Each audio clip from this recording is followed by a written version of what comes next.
You have felt it. That cold knot in your stomach when you saw an AI generate a painting in 12 seconds that would have taken a human artist 3 weeks. That quiet dread when a chatbot wrote an essay that sounded disturbingly like you. That moment when you realized, maybe I'm not as irreplaceable as I thought. This feeling has a name now, i.e. anxiety, and it is everywhere. In boardrooms and classrooms, in studios and newsrooms, in the private 3 a.m. thoughts of millions of people who are quietly asking themselves the same terrifying question. Am I about to become obsolete? But here is what nobody is talking about. This fear, this anxiety, is not really about artificial intelligence. Not at its core. It is about something far older and far deeper. Something that has haunted human beings since the first tool was invented. It is the fear of not matching. The fear that your existence can be reduced to a function, and that function can be performed by something that does not suffer, does not dream, does not love. To understand what is really happening inside us right now, we need to go deeper than economics, deeper than technology. We need to go into the psychology of what it means to be human in a world that is learning to simulate humanity. Carl Jung, the psychiatrist we explored in our last video, offered a framework that is eerily relevant to this moment. He said that human beings do not simply fear external threats. They fear the parts of themselves they have refused to examine. And right now, AI is forcing us to examine something we have avoided for a very long time. We have built our entire sense of identity around what we can do, our productivity, our output, our usefulness. And AI has just walked into the room and whispered, I can do that too. This is not new. Every major technological revolution has triggered the same existential crisis. When the printing press arrived, scribes feared they were finished. When factories replaced craftsmen, an entire class of workers lost not just their jobs, but their identity.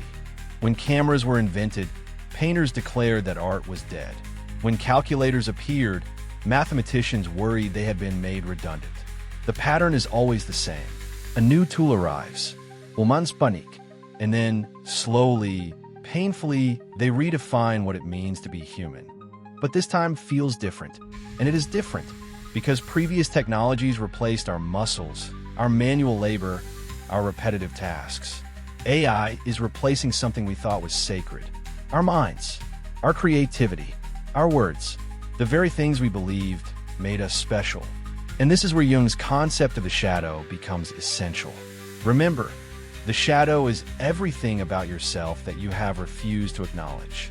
The traits you buried, the truths you cannot face.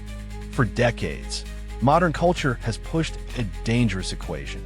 You're what you produce. Your worth equals your output. Your identity is your career. Your value is your efficiency. We did not question this. We built our entire lives around it. And now a machine comes along that is more efficient, more productive, and never needs to sleep. And suddenly the equation collapses. If you're what you produce and a machine produces better than you, then what are you? This is the real source of AI anxiety.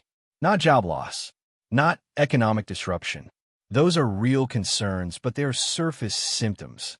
The deeper wound is an identity crisis, a civilization-wide reckoning with the question, if machines can think, what is left that is uniquely, irreducibly human? Jung would say we are experiencing a collective projection. We are projecting our deepest insecurities onto AI. We look at the machine and see our own fear of inadequacy staring back at us. The machine becomes a mirror, and what we see in that mirror terrifies us. Think about it. The writer who is terrified of ChatGPT is not really afraid of a language model. They are afraid that their words were never truly original, that their voice was never truly unique, that they were always, in some sense, a pattern-matching machine themselves. The artist who rages against AI-generated images is not just defending their livelihood. They're defending the belief that creativity requires a soul, and they're terrified by the possibility that it might not. This is projection, pure textbook projection. The machine has no feelings about replacing you. It has no feelings at all. The terror, the rage, the grief, all of it is coming from inside you. from the parts of yourself you have never examined. Viktor Frankl, the psychiatrist who survived the Nazi concentration camps, wrote something that cuts to the heart of this crisis. He said, "Those who have a why to live can bear with almost any how." The question AI is really asking us is not how will you earn a living. It is why do you exist? And this is where the opportunity hides inside the crisis. Because the truth is, most of us have been avoiding that question our entire lives. We filled the void with work, with status, with productivity, with the comforting illusion that being useful and being meaningful are the same thing. They are not the same thing. A machine can be useful. Only a human being can find something meaningful. A machine can process information. Only a human being can suffer, and in that suffering, discover who they really are. Dostoevsky understood this over a century ago. He wrote, "Pain and suffering are always inevitable for a large intelligence and a deep heart. Suffering is not a bug in the human operating system. It is the feature that makes us irreplaceable. No AI will ever know what it feels like to lose someone you love, to hold your child for the first time, to fail spectacularly and somehow find the courage to try again, to sit in silence with another person and feel, without a single word, that you are understood. These experiences cannot be automated. They cannot be optimized. They cannot be replaced, because they are not outputs. They are not products. They are what it means to be alive." So what would Jung tell us to do with our AI anxiety? The same thing he would tell anyone confronting their shadow. Do not run from it. Do not deny it. Turn around and face it, because the fear is not your enemy. It is a messenger. The message is this: you have been living too small. You have been defining yourself by what you do instead of who you are.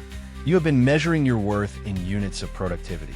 And deep down, you always knew that equation was broken. AI just made it impossible to ignore. The philosopher Byung-Chul Han wrote, "We live in a society that is increasingly incapable of experiencing wonder. We have replaced awe with information, curiosity with data, meaning with metrics. AI is the ultimate expression of that world, and perhaps its arrival is the wake-up call we needed." Here is the paradox. The age of artificial intelligence may turn out to be the age that forces humanity to finally ask what is genuinely, authentically, irreducibly human. Not human-like, not human level, but human. It is not your ability to write code. It is not your ability to analyze data. It is not your ability to generate content. Those are things you can do. They are not things you are. And the sooner you separate your identity from your utility, the sooner the anxiety loses its grip. You're the one who chooses, who loves despite knowing that love ends, who creates not because the world needs another painting, but because something inside you would die if you did not, who stares into the void and, against all reason, finds something worth living for. No machine will ever do that, not because it cannot simulate the behavior, but because the behavior without the experience is an empty shell. A song without a singer, a prayer without faith, a love letter written by someone who has never been in love. So the next time you feel that cold knot of AI anxiety, do not numb it. Do not scroll past it. Sit with it. Ask it what it is really about. Because underneath the fear of being replaced, you will find something unexpected. A hunger, a longing, a quiet, desperate need to know that your life means something that cannot be computed. And it does. Not because of what you produce, not because of what you achieve, but because you are here, conscious, feeling, choosing, suffering, hoping, in a universe of dead matter and blind algorithms. You are the miracle that learned to ask why. That is what cannot be replaced. That is what no machine will ever understand. And that is what you must never, ever forget.